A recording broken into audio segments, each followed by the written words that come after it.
કેમ છો ગુજરાતી મિત્રો, સ્વાગત છે ફરીથી નવા વિડીયોમાં. તો આજના વિડીયોમાં આપણે જોઈશું નેસ્ટેડ ફોર લૂપ અને નેસ્ટેડ ફોર લૂપનો ઉપયોગ કરીને આપણે પેટર્નના પ્રોગ્રામ કરીશું. તો સૌપ્રથમ શું કરીએ, તો સૌપ્રથમ મેં અહીંયા એક ફાઇલ બનાવી લીધી છે અને બેઝિક સ્ટ્રક્ચર લખી નાખ્યું છે.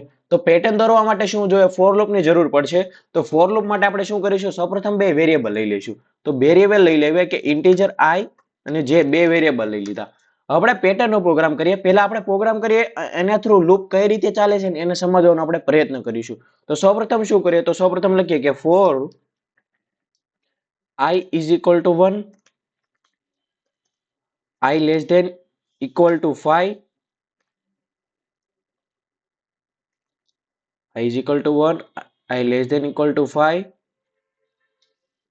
i plus plus. ઓકે, હવે શું કરીશું, four j is equal to 1, j less than equal to 5 ને j plus plus. ઓકે, હવે શું કરીશું કે printf સ્ટાર. ઓકે,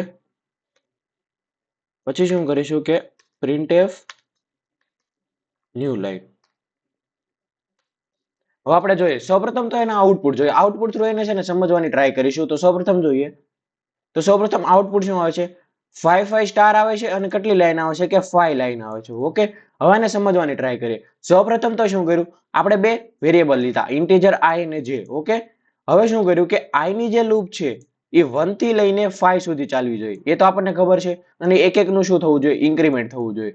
એવી જ રીતે શું છે કે જેની લૂપ કે 1 થી લઈને શું થવું જોઈએ કે 5 સુધી થવું જોઈએ, આટલી તો આપણને ખબર છે. હવે શું કરશે કે જે આઈ વાળી લૂપ છે ને, આઈ વાળી લૂપ એ કેના માટે થાય કે તમારે કેટલી લાઈન પ્રિન્ટ કરવી છે. ઇન શોર્ટમાં તમને સમજાવું, બધાનું લોજિક અલગ અલગ હોય. મારું લોજિક આ રીતે છે એટલે હું તમને સમજાવું, તમારું લોજિક પણ અલગ રીતે બિલ્ડ થઈ શકે. તો આઈ ની લાઈન શું છે, મતલબમાં આઈ લૂપ વાળી જે છે ફોર લૂપ, એનું લોજિક શું છે કે તમારે કેટલી લાઈન પ્રિન્ટ કરવી છે. તો આપણે શું કર્યું કે 5 લાઈન પ્રિન્ટ કરવી છે. હવે કઈ લાઈનમાં કેટલા સ્ટાર પ્રિન્ટ કરવા છે ને એ તમારે જે લૂપમાં લખવાનું. મતલબમાં કે જે લૂપમાં શું લખવાનું કે એક લાઈન, મતલબમાં આ લાઈનમાં તમારે કેટલા સ્ટાર પ્રિન્ટ કરવા છે, તો 5 કરવા છે. તો આપણે શું કર્યું કે 5 સુધી ચલાવી. તમારે 7 કરવા હોય તો 7 સુધી ચલાવી. એવી રીતે મતલબમાં કે આઈ લૂપ છે એ તમારી કેટલી લાઈન પ્રિન્ટ કરવી છે તેના માટે તમે યુઝ કરી શકો. જે લૂપ શું છે કે એક લાઈનમાં તમારે કેટલા સ્ટાર પ્રિન્ટ કરવા છે ને એના માટે કરી શકો. આપણે પ્રોગ્રામ સમજીએ. સૌપ્રથમ તો શું છે, આઈ ની વેલ્યુ કેટલી આવી, 1 આવી. 1 આવી તો અંદર ગયું ફોર લૂપ ની અંદર. હવે જેની વેલ્યુ શું છે, 1 છે, તો જેની લૂપ શું ચાલશે, 1 થી લઈને 5 સુધી ચાલશે. તો એક લાઈન, પહેલી લાઈનમાં કેટલા પ્રિન્ટ કરશે કે 5 વખત સ્ટાર પ્રિન્ટ કરશે.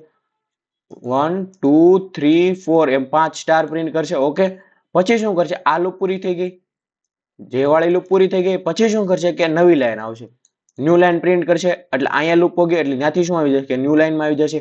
હવે આઈ ની વેલ્યુ કેટલી થઈ, 2 થઈ. તો બીજી લાઈનમાં આવ્યું, બીજી લાઈનમાં. તો બીજી લાઈનમાં શું કરશે, પાછી જે લૂપ શું કરશે, 1 થી લઈને 5 સુધી સ્ટાર પ્રિન્ટ કરશે. તો સ્ટાર પ્રિન્ટ કર્યા. પછી શું કરશે કે ન્યુ લાઈન આવી પાછી, તો શું આવશે, ત્રીજી લાઈનમાં આવશે. મતલબમાં ઇન શોર્ટ હું તમને કહેવાની ટ્રાય કરું તો શું કરશે કે આઈ લૂપ શું છે કે તમારે કેટલી લાઈન પ્રિન્ટ કરવી એના માટે.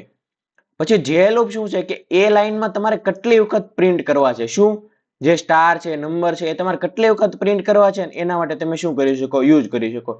હવે સિમ્પલ તમારે આ પ્રોગ્રામ જોઈ લેવાનો છે, સિમ્પલ તમારે આ પ્રોગ્રામનું લોજિક જોઈ લેવાનું છે. પછી શું કરવાનું છે કે આ પ્રોગ્રામ ઉપરથી તમારે માઇનોર ચેન્જીસ કરવાથી શું થાય કે અલગ અલગ પેટર્ન બનતી જાય. શું બનતી જાય, અલગ અલગ પેટર્ન બનતી જાય. આપણે જોઈએ કે આ પ્રોગ્રામ સેમ ઇટ ઇઝ રહેવા દઈશું, આમાં ખાલી આપણે શું કરીશું, ચેન્જીસ કરીશું.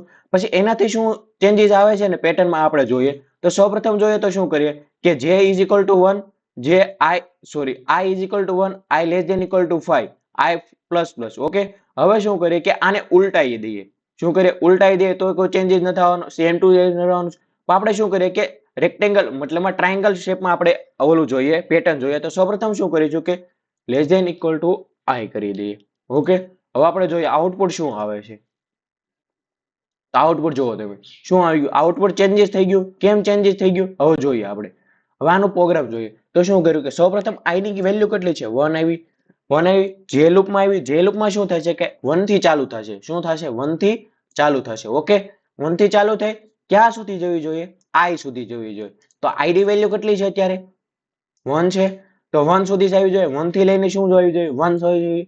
લેસ ધેન ઇક્વલ ટુ 1 એટલે 1 તો પ્રિન્ટ, એટલે કેટલી વખત સ્ટાર પ્રિન્ટ કરશે, એક વખત સ્ટાર પ્રિન્ટ કર્યો. તો અહીં શું કર્યું, એક વખત સ્ટાર પ્રિન્ટ. હવે i ની વેલ્યુ કેટલી થઈ, પ્લસ થઈ. એટલે i ની વેલ્યુ કેટલી થઈ, 2 થઈ. તો 2 થઈ તો અંદર ગયું. તો જેની લૂપ કેટલી વખત 1 થી લઈને ક્યાં સુધી ચાલશે? 2 સુધી ચાલશે. તો શું આવ્યું કે 1 અને 2 પ્રિન્ટ થયા, 2 વખત સ્ટાર પ્રિન્ટ થયા. એવી રીતે 3, 4 અને 5, તો અહીં શું થયું? 5 પ્રિન્ટ થયા. પછી આ ન્યૂ લાઈન શું કરશે? નવી લાઈન પ્રિન્ટ કરશે. ઓકે, હવે આપણે આનું ઊંધું પ્રિન્ટ કરવું હોય તો મતલબમાં કે 5, 4, 3, 2, 1 એ રીતે પ્રિન્ટ કરવું હોય તો કઈ રીતે કરવાનું? તો આપણે એનો પ્રોગ્રામ જોઈએ. તો સૌપ્રથમ શું કરે? માઇનોર ચેન્જીસ જ કરવાના છે. શું કરવાનું છે? માઇનોર ચેન્જીસ કરવાનું. તો અહીંયા શું કરીશું કે i 5 કરી દઈશું. પછી 5 થી લઈને ક્યાં સુધી જવી જોઈએ? તો કે 5 થી લઈને 1 સુધી જવી જોઈએ. માઇનસ માઇનસ થવું જોઈએ, પ્લસ પ્લસ ન થવું જોઈએ, કારણ કે 5 થી લઈને 1 સુધી જઈએ છે એટલે શું થવું જોઈએ? માઇનસ માઇનસ થવું જોઈએ. હવે શું કરીશું કે j શું કરીશું કે j i, j less than equal to શું કરીશું? 1, અને j ને માઇનસ માઇનસ કરીશું. શું કરીશું? j માઇનસ માઇનસ કરીશું. હવે એનું આઉટપુટ જોઈએ. તો શું આવશે આઉટપુટ જોઈએ? તો આઉટપુટ શું શું આવે છે કે 5, 4, 3, 2, 1 એ રીતે આવે છે. હવે આપણે આને સમજીએ. તો સૌપ્રથમ શું કરીએ કે i ની વેલ્યુ કેટલી છે? 5 છે. બરોબર, તો 5મી લાઈન થી આવશે. આપણે આ ઊંધું કરીએ છીએ એટલે 5મી લાઈન આ કહેવાય છે. શું કહેવાય છે? 5મી લાઈન આ કહેવાય છે. તો 5 થી લઈને શું જવું જોઈએ? 1 સુધી જવું જોઈએ, અને માઇનસ. તો શું છે? 5, 4, 3, 2, 1 એ રીતે જાય છે. હવે 5મી લાઈનમાં કેટલી વખત સ્ટાર પ્રિન્ટ કરવાના છે તો એ જોઈએ. તો 5મી લાઈનમાં j i, એટલે j ની વેલ્યુ અત્યારે કેટલી છે? 5 છે. તો 5 થી લઈને ક્યાં સુધી જવું જોઈએ? 1 સુધી જવું જોઈએ. અહીં તમે માની લો કે 5 છે. શું છે? 5 છે. હવે શું થયું કે 1 સુધી જવું જોઈએ અને માઇનસ માઇનસ. તો શું થયું કે 5 થી લઈને 1 સુધી પ્રિન્ટ થયું. હવે શું કરે? અહીંયા આપણે i કેટલા i શેના માટે લઈએ છીએ કે દર વખતે એની વેલ્યુ શું થાય છે? ચેન્જીસ થાય છે. કે i જેટલી વખત હોય ને એટલી વખત સ્ટાર પ્રિન્ટ થવા જોઈએ. i જેટલી વખત હોય, જેટલી વખત એની વેલ્યુ હોય એટલા વખત શું થાય? i ની વેલ્યુ 4 થાય તો અહીંયા 4 પ્રિન્ટ થાય છે, અહીંયા 3 થાય છે, 2 થાય છે, 1 થાય છે. એ રીતે થાય છે. હવે શું આવ્યું કે i ની વેલ્યુ એક વખત માઇનસ થઈ તો હવે શું આવશે? 4 આવશે. તો 4 થી લઈને 1 સુધી પ્રિન્ટ થાય. શું થાય? 4 થી લઈને 1 પ્રિન્ટ થાય અને જે માઇનસ માઇનસ થાય. ઓકે, તો અહીં શું થયું કે 4 થી લઈને 1 સુધી પ્રિન્ટ થયું. એવી રીતે 3, 2, 1 એ રીતે થાય. અને આ શું છે કે ન્યૂ લાઈન પ્રિન્ટ કરવા માટે છે. તો આ રીતે શું કરી કહ્યું? તમે સિમ્પલી પહેલો પ્રોગ્રામ આપણે પેટર્નનો કર્યો, એ પેટર્નનો પ્રોગ્રામ તમે યાદ રાખી લો. પછી એના ઉપરથી શું કરો કે માઇનોર ચેન્જીસ કરવાથી શું થાય કે પેટર્ન છે ને અલગ અલગ ચેન્જીસ થયા કરે. મતલબ આ પેટર્ન નવી નવી પેટર્ન બન્યા કરે. તો હવે તમારે શું કરવાનું છે? કોઈ પણ એક પેટર્ન લેવાની છે અને એ પેટર્ન તમારે ગૂગલ ઉપરથી ફાઇન્ડ કરવાની છે અને એને કરવાની ટ્રાય કરવાની છે. એનું લોજિક તમારે રીતે બિલ્ડ કરવાનું છે. મારું લોજિક અને તમારું લોજિક અલગ અલગ હોઈ શકે. તમે તમારા લોજિક પ્રમાણે પણ શું કરી શકો? બિલ્ડ કરી શકો. ઓકે, તો આવી જ રીતે ગુજરાતી ભાષામાં પ્રોગ્રામિંગ શીખવા માટે અમારી ચેનલને લાઈક કરો, શેર કરો, સબસ્ક્રાઇબ કરો. Thank you.